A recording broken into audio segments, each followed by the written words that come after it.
On April 1st, 2026, Nike's stock hit its lowest point in 11 years. The company that once dominated global sport is now worth $68 billion, less than TJ Maxx. Goldman Sachs, JPMorgan, and Bank of America all downgraded Nike on the same day. In a leaked all-hands meeting, Nike's CEO told his own employees, "I am so tired of talking about fixing this business. This did not happen because of a recession. It did not happen because of a scandal. It happened because of one decision made in one boardroom that seemed, at the time, completely brilliant." While Nike's stock was collapsing, two other companies were doing something remarkable. On Running, a Swiss brand that most people had never heard of 5 years ago, reported $2.4 billion in annual revenue, growing at 40% per year. Hoka, a shoe that looks like it belongs in a hospital rehabilitation ward, had become a global phenomenon.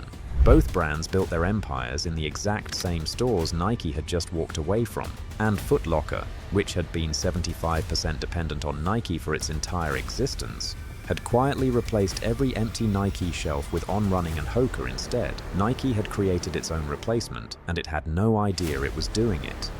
This is the story of how the most dominant sports brand in history made a decision that looked like genius on a spreadsheet and turned out to be the single most expensive strategic mistake in the history of retail. To understand what went wrong, you need to understand what Nike actually was. On January 25, 1964, a 26-year-old named Phil Knight shook hands with his old track coach Bill Bowerman. Their starting capital was $1,200. Knight's first office was the trunk of a green Plymouth Valiant, where he sold Japanese running shoes at track meets across the Pacific Northwest. 7 years later, the company was renamed Nike after the Greek goddess of victory. The Swoosh logo was designed by a graphic design student named Carolyn Davidson. Nike paid her $35. In 1984, Nike signed a 21-year-old basketball player named Michael Jordan. Within the first 2 months, Air Jordan shoes generated $70 million in sales. That single endorsement changed the sports industry forever. By 2021, Nike's revenue exceeded $46 billion. The Air Jordan brand alone generated $5 billion in a single year. Nike controlled roughly half of the American athletic footwear market, more than Adidas, Puma, New Balance, and every other competitor combined. The stock hit an all-time high of $173 per share on November 5, 2021. Nike was not just a shoe company, it was a cultural institution, a symbol. When athletes won, they wore Nike. When musicians wanted credibility, they collaborated with Nike. For 60 years, if you wanted to be taken seriously in sport or in life, you wore the swoosh. And then, on January 13, 2020, a man named John Donahoe walked into the CEO's office. Before we go further, it is worth understanding exactly why Donahoe's strategy looked so compelling, because it did not look like a mistake, it looked like the future. In 2020, Nike was selling through thousands of retail partners worldwide. Foot Locker, Dick's Sporting Goods, DSW, department stores, specialty running shops. Every one of those partners took a cut. Every one of them controlled the customer experience. Every one of them meant Nike never really knew who was buying its shoes. Meanwhile, Apple had proven that owning your own stores was more profitable and more powerful than selling through others.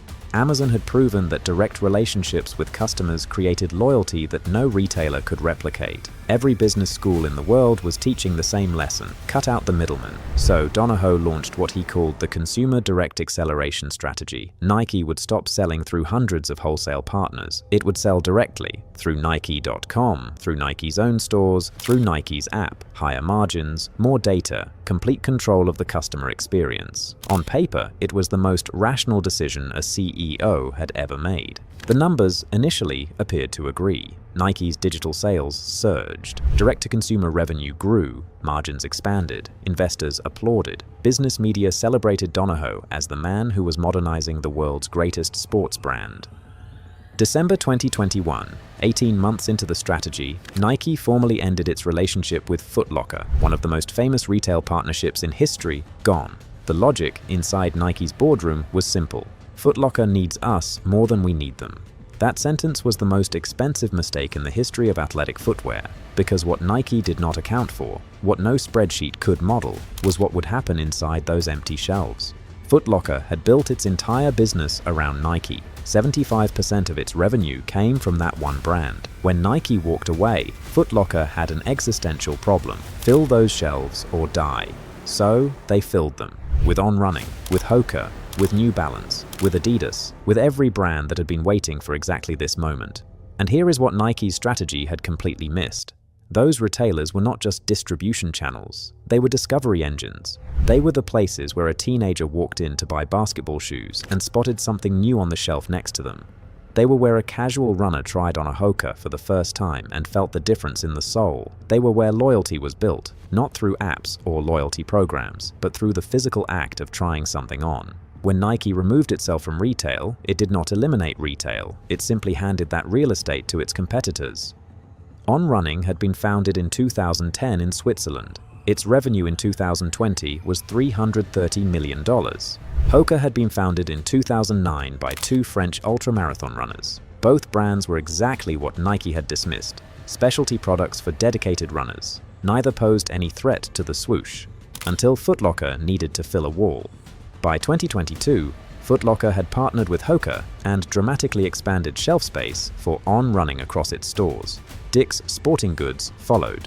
Every major retailer that Nike had abandoned made the same calculation: we need a premium performance brand. Here are two. Nike's CFO later admitted the strategy had added complexity and inefficiency. In March 2024, Donahoe himself said, "We know Nike is not performing at our potential. While our consumer direct acceleration strategy has driven growth and direct connections with consumers, it is clear that we need to make some important adjustments." After 4 years and 75% of the company's value. In October 2024, Donahoe retired. Nike brought back a 32-year company veteran named Elliott Hill to fix what Donahoe had broken. The numbers tell the rest of the story. Nike's stock went from $173 in November 2021 to $44 in April 2026, a 75% collapse in 4 years. The company lost more than $100 billion in market value. On Running went from $330 million in revenue in 2020 to $2.4 billion in 2026. A brand that barely existed in most consumers' awareness 5 years ago is now growing faster than any brand in the history of athletic footwear. Hoka, the rehabilitation shoe, became a cultural phenomenon. A brand Nike could have acquired for a fraction of its current value is now one of its most formidable competitors. In the most recent quarter, Nike's net income dropped 35% year over year. China, its second largest market, is expected to see a 20% decline next quarter as local brands capitalize on a wave of nationalist sentiment among younger Chinese consumers.